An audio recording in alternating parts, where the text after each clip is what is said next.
안녕하세요. 대한민국의 핵심 방산 소식을 신속하고 정확하게 전달해드리는 국방탐구 생활입니다. 한국이 전통적으로 강세를 보여온 반도체, 자동차, 조선 등은 지속적으로 한국을 경제적으로 지탱해온 핵심 산업들이었습니다. 현재와 미래의 먹거리 산업으로 우리 경제의 일부분 축을 담당하는 중추 역할을 하고 있는데요. 그리고 이들 산업은 지금도 꾸준히 필요한 자원을 공급해주는 중요한 기반들입니다. 그러나 최근에는 방위 산업이 한국의 새로운 경제 원동력으로 부각되고 있습니다. 특히 러시아와 우크라이나 간의 전쟁 발발 이후 글로벌 군비 확충 경향에 편승해 한국의 방위산업이 급속히 성장하고 있습니다. 방위산업은 겉보기에는 전통적인 제조업처럼 보일 수 있지만 사실 최첨단 과학기술이 집약된 영역으로 앞으로도 지속적인 발전이 기대되는 분야입니다. 최근 미국 CNN은 한국이 4.5세대 KF-21 보라매를 선보이며 글로벌 초음속 전투기 제조의 엘리트 반열에 합류했다고 보도하였습니다. 또한 한국산 전투기의 뛰어난 운용률과 가격 경쟁성은 미국산 F-35 전투기를 넘어설 수준이라며 한국산 전투기의 수출 가능성은 아주 높다고 평가했습니다. 더욱이 대한민국 전투기의 국산화 비율이었는데요. 현재 약 70%가량 국산화된 KF-21 전투기는 한국이 항공기 생산에 긴 역사를 가지고 있지 않았다는 점을 고려할 때 주목할 만한 성과라고 할 수 있습니다. CNN은 한국이 자체적으로 개발한 초음속 전투기를 출시해 군사항공의 독점적 그룹에 합류하고 최고의 수출력과 일자리 창출을 희망하는 60억 달러 규모의 프로그램을 시작했다고 언급했습니다. CNN은 또한 한국의 군사력이 빠르게 발전할 것이라고 예측하고 있습니다. 첨단 다목적 전투기인 KF-21이 그야말로 최고점입니다. 초기에는 국내에서 다수의 반대와 부정적인 평가에도 불구하고 KF-21 사업이 본격적으로 추진될 수 있었던 배경에는 인도네시아의 사업 참여가 결정적인 역할을 했음을 인정할 수 없습니다. 정부는 예산을 절감하고 위험을 분산한다는 차원에서 국제 공동 개발 방식을 선택했고 실제로 인도네시아는 KF-21 사업을 추진할 동력을 제공해준 핵심적인 파트너였죠. 하지만 초기 협력 분위기와는 달리 인도네시아는 KF-21 개발 분담금을 1조 원 이상 연체하고 있습니다. 심지어 1조 3천억 원에 달하는 한국산 잠수함 수입 계약도 파기하면서 양국 간 신뢰에 큰 타격을 입혔죠. 이런 상황에서 인도네시아는 총 분담금의 30%만 납부하고 기술도 원래 수준의 30%만 받아가겠다며 사업을 조기 종료하려는 입장을 표명했습니다. 군사 전문가들은 당장 인도네시아를 대체할 다른 파트너를 찾기는 어려울지라도 일부 전문가들은 이런 상황에서 협력을 중단한다면 양국 모두 손해를 볼 수 있다고 경고하고 있습니다. 프랑스 라팔 전투기는 2000년에 실전 배치되었지만 2015년에 첫 해외 수출 계약을 체결했습니다. 대한민국의 T-50 역시 오랜 기간 수출에 성공하지 못했지만 인도네시아에 첫 수출을 성사시킨 후 T-50 훈련기와 T-50을 기반으로 제작된 FA-50까지 성공적으로 판매할 수 있었습니다. 반면에 KF-21 전투기는 이미 인도네시아에 48대 양산 수출을 진행하기로 약속된 상태입니다. 이 계약이 원활하게 진행된다면 첫 수출이라는 어려운 과정을 쉽게 넘어설 수 있기 때문에 방산 전문가들은 개발 분담금에서 손해를 보더라도 수출이 성사되는 것이 유리하다고 판단하고 있습니다. 하지만 최근 방위사업청은 결단을 내린 듯한 모습을 보였습니다.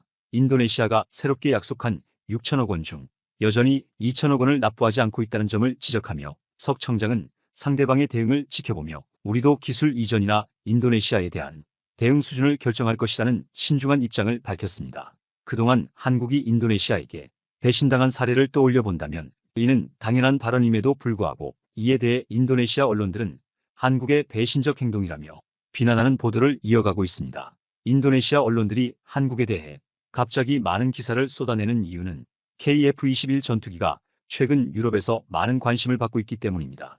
영국에서 열린 판보로 에어쇼가 또 하나의 계기가 되었습니다.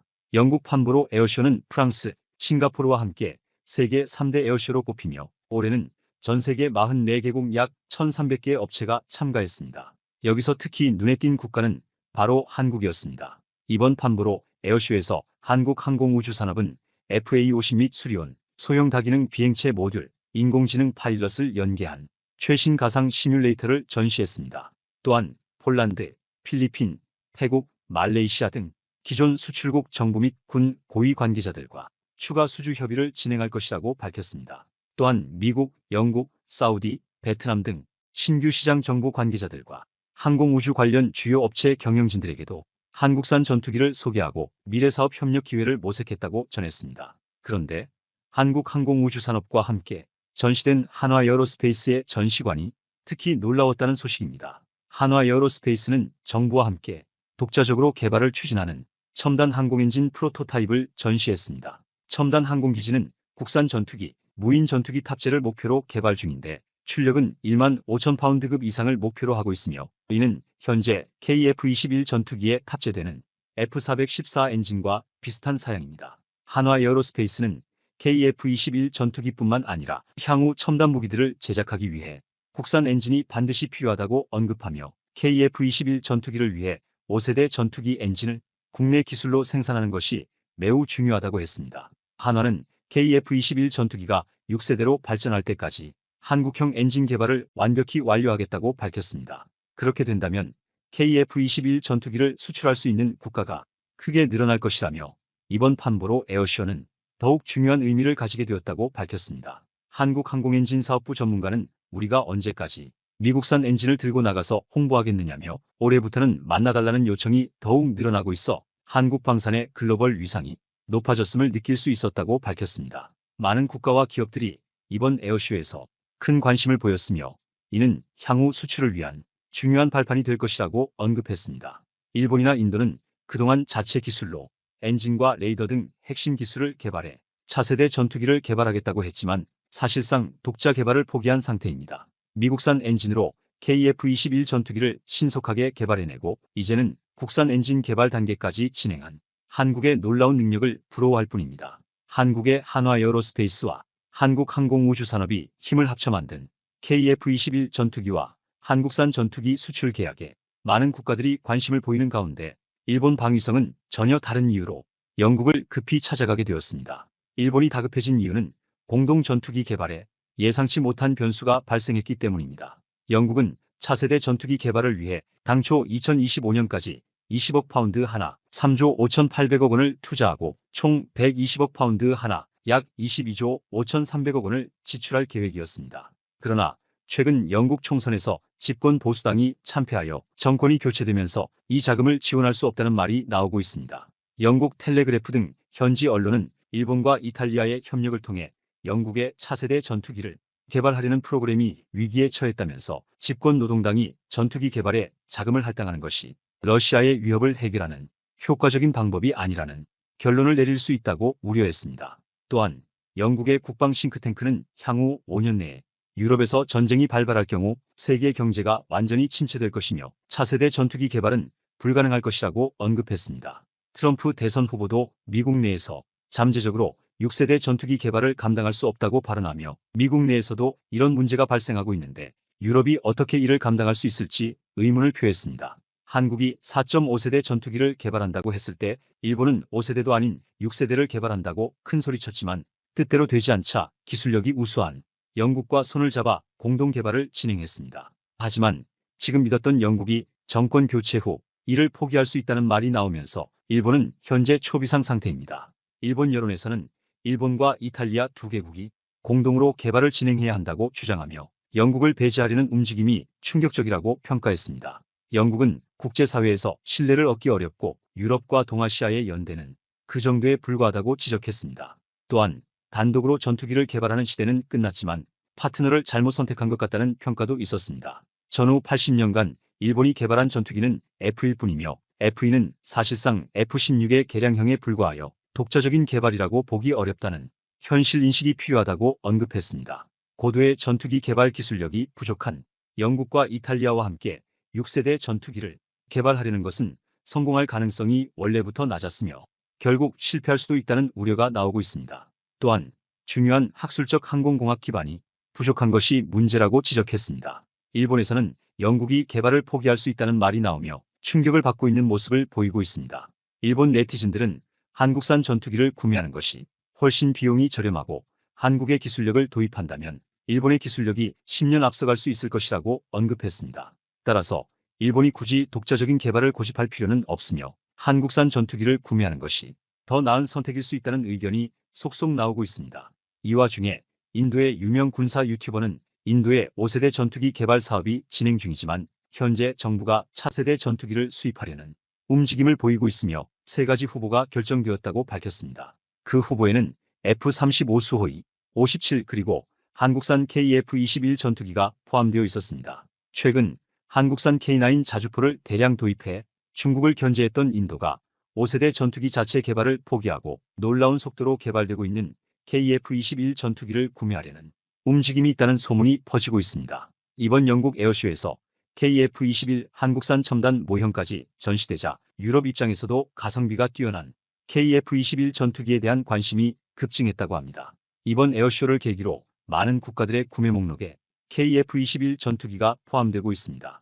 일본의 차세대 전투기 개발이 중단될 수 있다는 전망이 나오는 가운데 일본은 영국이 빠진다면 사우디를 대체 후보로 검토해야 한다는 의견이 제기되고 있습니다. 하지만 사우디아라비아는 이미 대한민국과 KF-21 전투기 공동 개발에 대한 거대한 계획을 제시하며 이 논의를 진행하고 있습니다. 사우디아라비아가 지캡에 가입하려고 할 때 일본은 강하게 반대했으나 이제는 영국이 뒤통수를 치면서 사우디에게 제안한 일본의 차세대 전투기 계획이 무너질 위기에 처했습니다. 한국항공우주산업과 사우디아라비아는 6세대 전투기 및 위성 패키지 공급을 논의하고 있는 것으로 알려졌습니다. 한국항공우주산업 고위 관계자는 사우디의 차세대 중형 위성에 대한 기술 이전과 현지 생산을 통해 성능 개량 공동 연구 개발을 진행할 것을 제안했다고 밝혔습니다. 사우디와의 KF-21 6세대 전투기 공동 개발에 대한 이야기는 작년부터 보도되었지만 이번에 중요위성까지 포함된 보도는 처음이었습니다.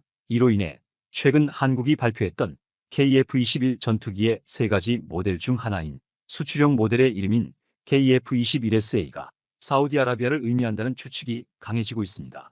이 소식에 가장 민감하게 반응한 국가는 인도네시아입니다. 양산 지역과 함께 사우디가 수출 국가로 우선순위에 올라있다는 사실은 인도네시아가 그동안 누려왔던 KF-21 프로젝트의 유일한 협력국 지위를 잃을 수 있음을 의미하기 때문입니다. 인도네시아는 공동개발이라는 지위를 이용해 한국에 많은 요구를 해왔지만 이제는 한국이 양산 계약을 체결하는 것도 모자라 새로운 파트너까지 생길 것 같은 상황이 되자 갑자기 다급해진 모습을 보이고 있습니다. 한화 에어로스페이스가 이번 판보로 에어쇼에서 한국산 첨단 항공기 모형을 최초로 선보였는데 이 엔진이 KF-21 블록3에서 사용될 것이라고 밝혔습니다. KF-21 전투기는 블록3를 거쳐 고성능 데이터 링크, 극초음속 미사일, 레이저 무기 기술을 추가해 6세대 전투기로 발전할 예정입니다. 이 과정에서 핵심이 되는 한국형 엔진은 사우디의 중동 수출에 중요한 역할을 할 것이라고 밝혔습니다.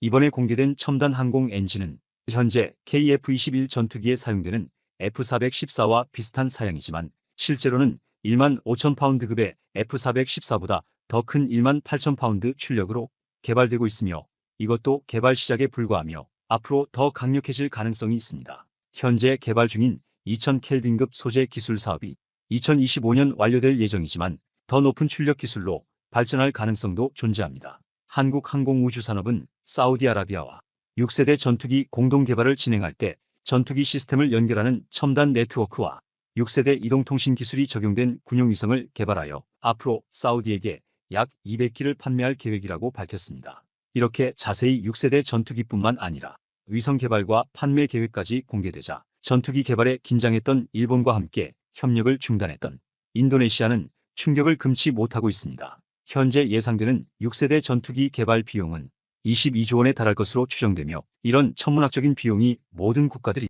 6세대 전투기 개발에 쉽사리 착수하지 못하도록 만들고 있습니다. 한국은 이렇게 엄청난 비용이 드는 6세대 전투기 개발을 신속하게 진행하기 위해 중동의 석유부국 아랍에미리트와 사우디아라비아의 수요를 사전에 파악했습니다. 그 결과 중동 국가와의 차세대 항공기에 대해 공동 개발을 제안할 수 있었으며 다른 프로그램보다 KF-21 블록3 또는 6세대 항공기의 장점인 낮은 비용, 신속한 생산 개시를 제안할 수 있었습니다. 6세대 전투기를 개발하려면 연구와 기술 개발도 중요하지만 이를 지원할 자금이 가장 중요한데 한국은 이를 사우디의 자금으로 충당하게 되었습니다. 미국조차도 현재 6세대 전투기 개발 사업은 막대한 자금 투자가 필요하기에 어려움을 겪고 있습니다. 인도네시아는 여전히 한국과의 관계를 이어가길 희망하고 있지만 한국은 인도네시아와의 과거 관계에서 배운 점을 삼아 더 이상 추가적인 개발을 진행하지 않기로 결정했으며 빠르게 자본이 풍부한 석유부국들과 손을 잡고 자금을 확보했습니다. 이렇게 되면 6세대 전투기 개발을 가장 늦게 시작한 한국이 오히려 개발을 가장 빠르게 마칠 수 있게 될 것으로 보입니다. 대한민국은 동북아시아에서 가장 강력한 항공전력을 갖춘 국가로 성장하고 있습니다. 대한민국의 도약이 더욱 높은 위상을 향해 나아가길 기대합니다. 국방탐구 생활 시청해주셔서 감사합니다. 좋아요, 구독, 알림 설정 해두시면 언제나 신속하고 정확한 국방 소식을 전달해드리겠습니다. 구독자 여러분, 좋은 하루 보내세요.